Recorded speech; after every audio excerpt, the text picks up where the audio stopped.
사도행전 9장 1절부터 9절까지 말씀입니다. 신약성경 201페이지 부근에 있습니다. 사도행전 9장 1절부터 9절까지입니다. 교독하시겠습니다. 사울이 주의 제자들에 대하여 여전히 위협과 살기가 등등하여 대제사장에게 가서 여러 회당에 가져갈 공문을 청하니 이늘 만일 그 도를 따르는 사람을 만나면 남녀를 막론하고 결박하여 예루살렘으로 잡아오려. 사울이 길을 가다가 다메섹에 가까이 이르더니 호련히 하늘로부터 빛이 그를 둘러 비추는지라. 땅에 엎드러져 들음에 소리가 있어 이르시되 사울아 사울아 네가 어찌하여 나를 박해하느냐 하시거늘 대답하되 주여 누구시니이까? 이르시되 나는 네가 박해하는 예수라. 너는 일어나 시내로 들어가라. 내가 행할 것을 내게 이를 자가 있느니라 하시니 같이 가던 사람들은 소리만 듣고 아무도 보지 못하여 말을 못하고 서 있더라. 눈은 떴으나 아무것도 보지 못하고 사람의 손에 끌려 다메섹으로 들어가서 다 같이 읽겠습니다. 사흘 동안 보지 못하고 먹지도 마시지도 아니하니라. 아멘. 1521년에 신성 로마 제국 황제 칼 5세가 종교개혁자 마틴 루터를 보름스 제국 회의에 소환한 적이 있습니다. 세계사적으로는 아주 유명한 사건입니다.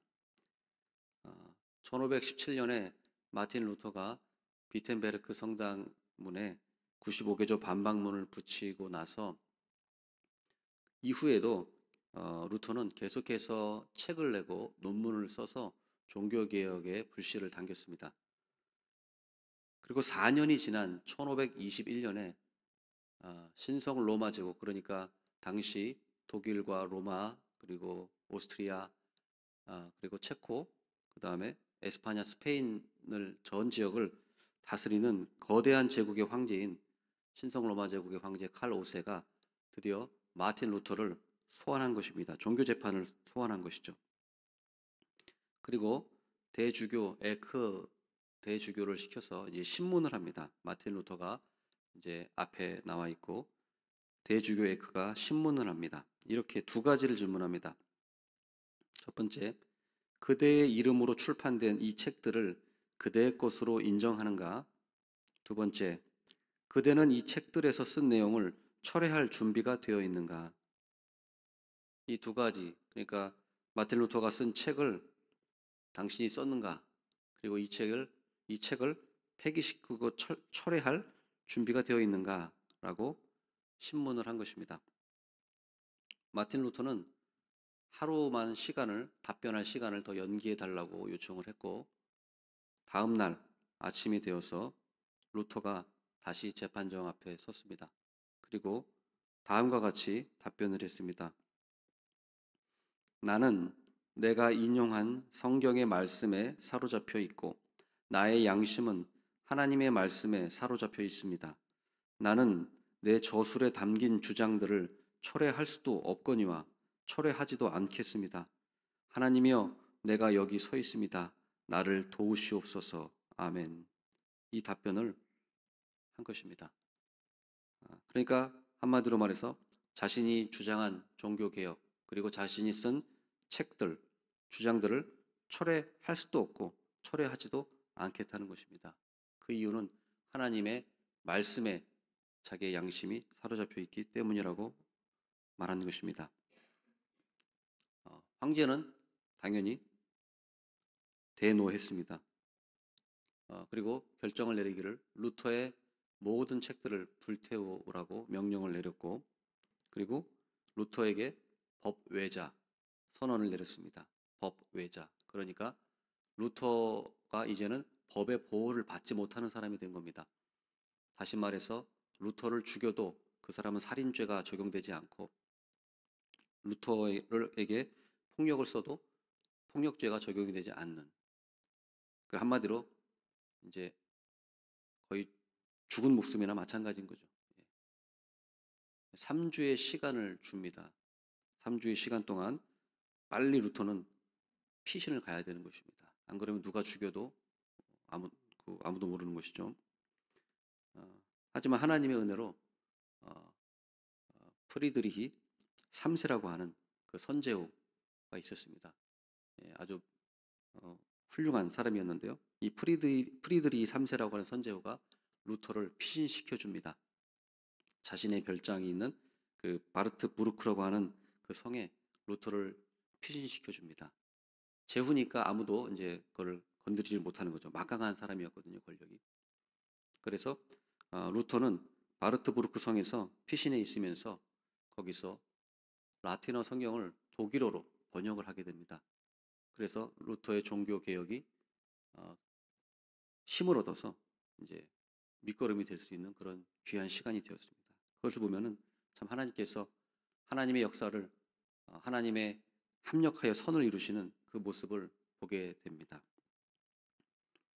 제가 이 말씀을 드리는 이유는 마틴 루터가 이 재판정 앞에서 자신의 신앙에 대해서 변호한 것처럼 사도 바울도 비슷한 경험을 했기 때문입니다. 사도 바울이 자신의 신앙에 대해서 재판정 앞에서 또는 다른 사람들 앞에서 주장을 한 이제 변호를 한 것이 몇 번 있는데요. 첫 번째로는 예루살렘에 도착했을 때, 그러니까 이제 마지막 선교 여행이죠. 성령께서 예루살렘에 가면 결박당하고 이제 끌려간다, 감옥 간다. 이것을 성령이 알려주셨지만 바울은 주 예수께 받은 사명을 자기가 끝까지 가겠다 라고 하면서 예루살렘에 갔습니다. 그리고 결국에는 유대인들에게 붙잡혀서 거기서 이제 바로 자신의 그 신앙을 얘기합니다. 근데 그때 항상 얘기하는 게 다메섹 회심, 다메섹 도상에서 예수님을 만난 사건을 얘기합니다. 예수 믿는 자들을 죽이고 붙들어 가려고 했던 그런 하나님을 대적했던 그 사도 바울이 다메섹 도상에서 거꾸로 져서 거기서 예수님의 그 환상을 보고 예수님을 만나고 거기서 이제 하나님을 믿게 되는 거죠. 예수님을 믿게 되는 거죠. 그 사건. 그것이 바울에게는 아주 큰 중요한 사건이었기 때문에 어떤 그 재판정 앞에서 자신의 신앙을 얘기해야 됐을 때가 있을 경우 항상 그 얘기를 했던 것입니다. 그래서 유대인들 앞에서도 내 동족들아 이렇게 하면서 자신이 다메섹에서 예수님을 만났던 사건을 얘기하는 것이죠. 이게 사도행전 22장에 나옵니다. 그리고 또 한 번 그것을 얘기하는데요. 그것은 이제 헤롯 아그리파 왕 앞에서 로마로 이제 압송되기 바로 전에 그 헤롯 왕 아그리파 왕 앞에서 또 다시 한번 그 다메섹 회심 이야기를 합니다. 사도행전 26장에 이렇게 나오는데요. 이것처럼 바울 신앙에 있어서 다메섹의 그 사건은 아주 핵심이고 바울의 그 믿음, 바울의 신앙에 있어서 기초가 됐던 그런 사건이라고 하는 것입니다. 그것이 바로 오늘 사도행전 9장, 오늘 읽었던 1절부터 또 9절까지 사도 바울이 겪었던 그 내용이 나오는 것입니다. 그렇다면 오늘 말씀을 통해서 바울이 도대체 다메섹에서 어떻게 예수님을 만나게 됐고 또 바울의 신앙의 근간이 무엇이었는지 간단하게 두 가지만 말씀을 드리려고 합니다. 먼저 3절 말씀을 한번 보겠습니다. 3절 같이 한번 읽겠습니다. 시작. 사울이 길을 가다가 다메섹에 가까이 이르더니 호련히 하늘로부터 빛이 그를 둘러 비추는지라. 아멘. 다메섹 회심의 첫 번째는 바로 호련히 하늘로부터 빛이 바울을 둘러 비쳤다는 것입니다. 빛이 비쳤다는 것이죠. 이것은 다시 말해서 뭐냐면 하나님께서 먼저 바울을 찾아오셨다는 것입니다. 바울 신앙의 핵심은 바로 이겁니다. 내가 예수님을 찾으러 온 게 아니라 하나님이 나에게 찾아오셔서 자신이 예수님임을 말씀해 주시고 계시하신, 한마디로 말해서 바울의 믿음은 하나님의 은혜의 선물이다라고 하는 확신이 있었던 것입니다. 어둠에 있던 그 상태에서 빛이 비친 것이죠. 하나님께서 바울을 찾아와 주셨습니다. 바울은 단 한 번도 예수님을 먼저 찾으러 간 적이 없습니다. 오히려 예수님을 믿는 자들을 죽이고, 스데반이 순교당할 때 찬성표를 던졌고, 또 옷을 지켰던, 기독교인을 잡아 죽이었던, 전혀 예수님을 알지 못하고 예수님을 먼저 찾았던 사람이 아닙니다. 그러나 그럼에도 불구하고 하나님께서 바울에게 찾아와 주셨던 것입니다. 빛이 비추인 것입니다. 바울 편에서 예수님을 찾지 않았습니다. 하나님께서 먼저 바울을 찾아오신 것입니다. 그것이 바울의 그 믿음의 근간이 된 것입니다. 그것이 바로 바리새인들과 다른 것이죠. 유대인들과 다른 것입니다. 자신의 힘과 노력과 의지로 내가 구원받는 것이 아니다. 믿음을 쟁취한 것이 아니라 하나님이 나에게 선물로 찾아와 주시고 거저 주신 것이다. 이 은혜의 이 믿음이 바울의 마음에 가득했다는 것입니다.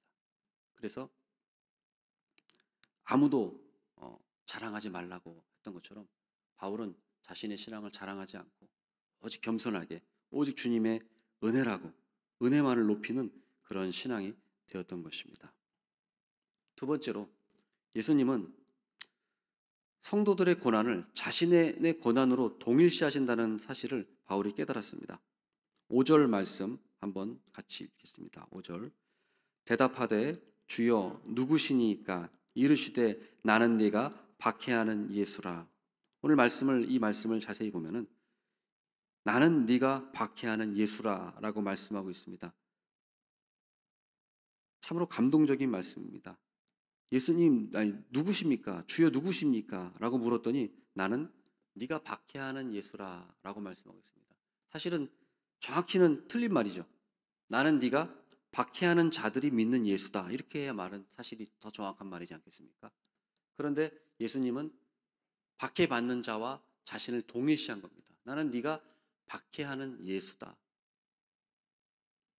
그래서 고난받는 자, 예수님의 이름 때문에 불이익을 받고 핍박을 받는 그 성도들, 초대교회 성도들을 예수님 자신과 동일시했습니다.